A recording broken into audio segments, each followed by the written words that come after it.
My dear students, welcome to AnyPhysics. Today we are going to discuss a problem on electric charges and fields.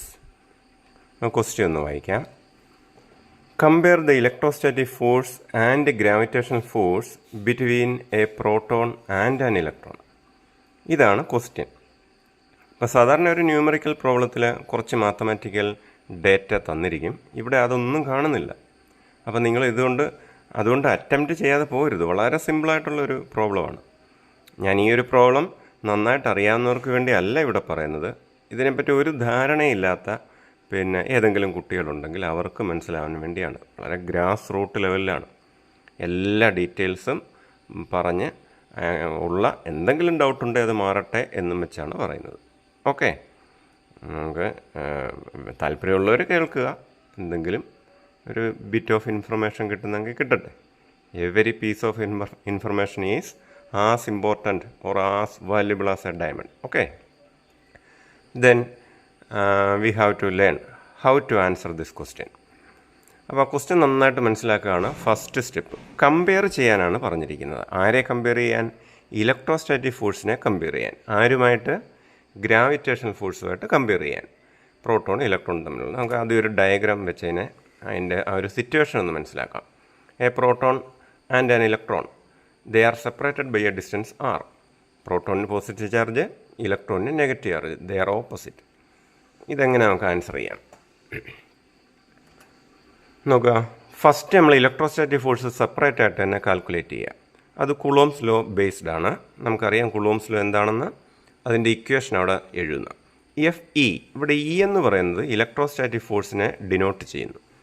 Is equal to 1/4πε0 into Q1 Q2/r². രണ്ട് ചാർജുകൾ തമ്മിലുള്ള ഇൻട്രാക്ഷനെ സൂചിപ്പിക്കുന്ന ഇക്വേഷനാണിത്. എൻ്റെ force is given by this equation.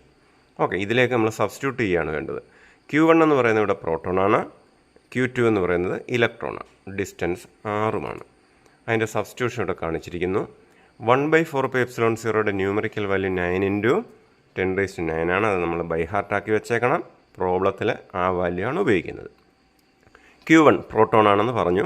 പ്രോട്ടോണിൻ്റെ charge ഏതാണ്? E ആണ്.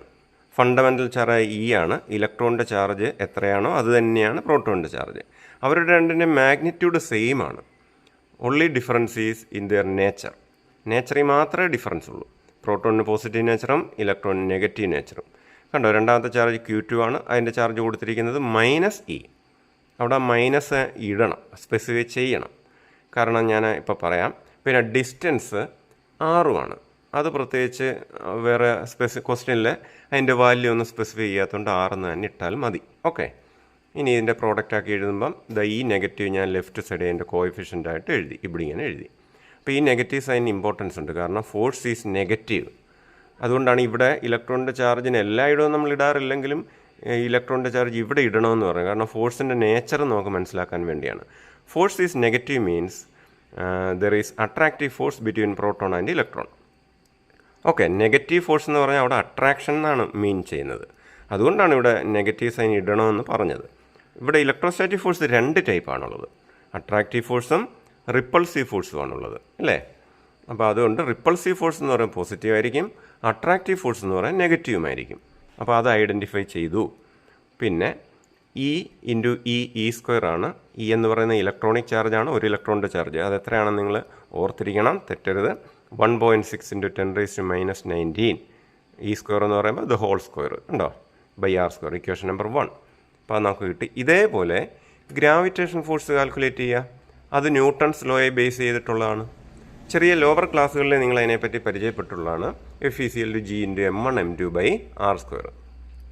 അപ്പോൾ ഇവിടെ ഞാൻ അതിനെ FG എന്ന് ഡിനോട്ട് ചെയ്തു. അവിടെ ആ സഫിക്സ് G സൂചിപ്പിക്കുന്ന ഗ്രാവിറ്റേഷണൽ ഫോഴ്സിനെയാണ്. ക്യാപിറ്റൽ G ഗ്രാവിറ്റേഷണൽ കോൺസ്റ്റൻ്റ് ആണ് ഇൻറ്റു m1. ഇവിടെ ഒന്നാമത്തെ ചാർജ് പ്രോട്ടോൺ ആണെന്ന് നമുക്ക് കൃത്യമായിട്ട് അറിയാവുന്നതുകൊണ്ട് ഞാൻ അതിനെ ആദ്യം തന്നെ MP എന്ന് കൊടുത്തു. രണ്ടാമത്തെ ഇലക്ട്രോൺ അതുകൊണ്ട് ME എന്ന് ഡിനോട്ട് ചെയ്തു /r². 6 സെയിം ആണ്. രണ്ട് ഇക്വേഷനിൽ 6 സെയിം ആണ്. ഈക്വൽ ടു ഇവിടുത്തെ സബ്സ്റ്റിറ്റ്യൂഷൻ നമുക്ക് ചെയ്ത് നോക്കാം. ക്യാപിറ്റൽ Gയുടെ വാല്യൂ നമ്മൾ ബൈ ഹാർട്ടാക്കി വെച്ചേക്കണം.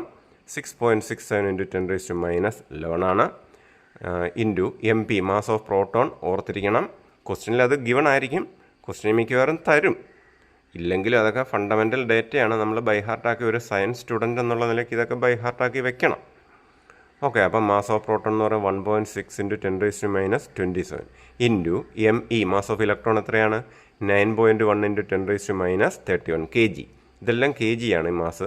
പക്ഷേ kg എന്ന് ഇവിടെ ഇടണ്ട, കാരണം പ്രോബ്ലം ചെയ്യുമ്പോൾ എല്ലാ ക്വാണ്ടിറ്റിയുടെ യൂണിറ്റുകൾ ഇടണമെന്ന് നിർബന്ധമൊന്നുമില്ല. ഫൈനൽ ആൻസറിന് മാത്രം യൂണിറ്റ് ഇട്ടാൽ മതി. By r². This is equation number 2. അപ്പം നമ്മൾ രണ്ട് സെപ്പറേറ്റ് ആയിട്ട് കണ്ടുപിടിച്ച് ഇനിയാണ് നമ്മളോട് ക്വസ്റ്റ്യൻ ചോദിച്ചിരിക്കുന്നത് കമ്പയർ ചെയ്യാൻ പോകുന്നത്. കമ്പയർ ചെയ്യുക എന്ന് പറഞ്ഞാൽ അവിടെയാണ് നമ്മൾ മനസ്സിലാക്കേണ്ടത്. അറിയാം, ഞാൻ വീണ്ടും പറയുന്നു, ഇതിനെപ്പറ്റി ഒരു ധാരണയില്ലാത്തവർക്ക് വേണ്ടിയാണ് ഇത് പറയുന്നത്. കമ്പയർ ചെയ്യുക, ആരെ കമ്പയർ ചെയ്യണം? ഇലക്ട്രോസ്റ്റാറ്റിക് ഫോഴ്സിനെ. കമ്പയർ ചെയ്യുക എന്ന് പറഞ്ഞാൽ അതിൻ്റെ റേഷ്യോ എടുക്കുകയാണ് മീൻ ചെയ്യുന്നത്. റേഷ്യോ എടുക്കുക എന്ന് പറഞ്ഞാൽ നിങ്ങൾക്ക് അറിയാമല്ലോ, അതിൻ്റെ ഫ്രാക്ഷൻ അല്ലെങ്കിൽ ഡിവൈഡ് ചെയ്യുകയാണ്. ഒരു ന്യൂമറേറ്റർ കാണും, ഒരു ഡിനോമിനേറ്റർ കാണും. അപ്പോൾ ഇവിടെ ന്യൂമറേറ്ററിൽ വരേണ്ടത് ആരാണ്? ശ്രദ്ധിക്കുക, അത് ഈ ക്വസ്റ്റ്യനിൽ നിന്ന് മനസ്സിലാക്കുക. ആദ്യം ആരെയാണോ പറഞ്ഞിരിക്കുന്നത്, ആരെയാണോ കമ്പയർ ചെയ്യേണ്ടത്, അത് ന്യൂമറേറ്ററിൽ എഴുതുക.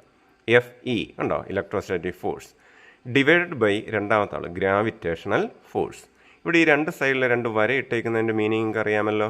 മോഡുലസ് ആണ്, അല്ലെങ്കിൽ അതിൻ്റെ മാഗ്നിറ്റ്യൂഡ് മാത്രം നമ്മൾ എടുത്താൽ മതി. സൈൻ ഇവിടെ നിർബന്ധമില്ല. നമ്മൾ ആ ഇൻഡിവിജ്വൽ കേസിൽ സൈൻ ഇടണമെന്ന് ഞാൻ പറഞ്ഞെങ്കിലും ഇവിടെ ആ സൈന് നിർബന്ധമില്ല, കാരണം അവിടെ റേഷ്യോ ആണ് എടുക്കുന്നത്. മീൻസ് മാഗ്നിറ്റ്യൂഡിൻ്റെ റേഷ്യോ എത്ര ടൈംസ് ഉണ്ട്, രണ്ടും കൂടെ കമ്പയർ ചെയ്ത് ഒന്നിനെ അപേക്ഷിച്ച് മറ്റേ എത്ര ടൈംസ് ഉണ്ട് എന്ന് കണ്ടുപിടിക്കുന്നതാണ് ഈ റേഷ്യോ എന്ന് പറയുന്നത്, അല്ലെങ്കിൽ കമ്പയർ ചെയ്യുക എന്ന് പറയാൻ ഉദ്ദേശിക്കുന്നത്. അതുകൊണ്ട് ഇവിടെ സൈൻ നിർബന്ധമില്ല. മാഗ്നിറ്റ്യൂഡിനെ സൂചിപ്പിക്കാനാണ് ഈ രണ്ട് സൈഡിലും രണ്ട് വെർട്ടിക്കൽ ലൈൻസ് ഇട്ടിരിക്കുന്നത്. മോഡുലസ് അല്ലെങ്കിൽ മാഗ്നിറ്റ്യൂഡ് എടുക്കുക എന്നുള്ളതാണ് ഡിറ്റർമിനൻറ്റ്. ഈസ് ഈക്വൽ ടു, അപ്പോൾ ഇത് നമ്മൾ ഡിവൈഡ് ചെയ്ത് കണ്ടുപിടിക്കുമ്പോൾ കാൽക്കുലേറ്റർ ഉപയോഗിക്കേണ്ടി വരും. 2.4 × 10⁻39. അപ്പോൾ നമുക്ക് റേഷ്യോ കിട്ടി.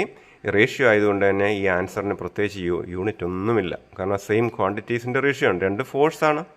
അപ്പോൾ ആ രണ്ട് ഫോഴ്സിൻ്റെ യൂണിറ്റുകൾ ക്യാൻസലായി പോകുന്നതുകൊണ്ട് no unit for the answer. Okay, ഇനി എന്താണ് ഇതിൻ്റെ മീനിങ് കൂടെ നമുക്ക് ജസ്റ്റ് ഒന്ന് മനസ്സിലാക്കാം. ഈ റേഷ്യോ ഇത്രയെന്ന് പറഞ്ഞാൽ എന്താ എൻ്റെ meaning?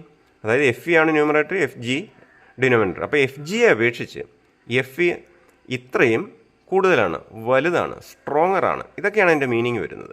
Okay, it means that electrostatic force between A proton and electron is 2.4 × 10⁻39 times greater than gravitational force. അപ്പോൾ ഇതാണ് ഇവിടുത്തെ മീനിങ്. ഓക്കെ, അപ്പോൾ നന്നായിട്ട് മനസ്സിലായെന്ന് വിശ്വസിക്കുന്നു. വീണ്ടും മറ്റൊരു പ്രോബ്ലമായിട്ട് നമുക്ക് വീണ്ടും കാണാം. Okay, by.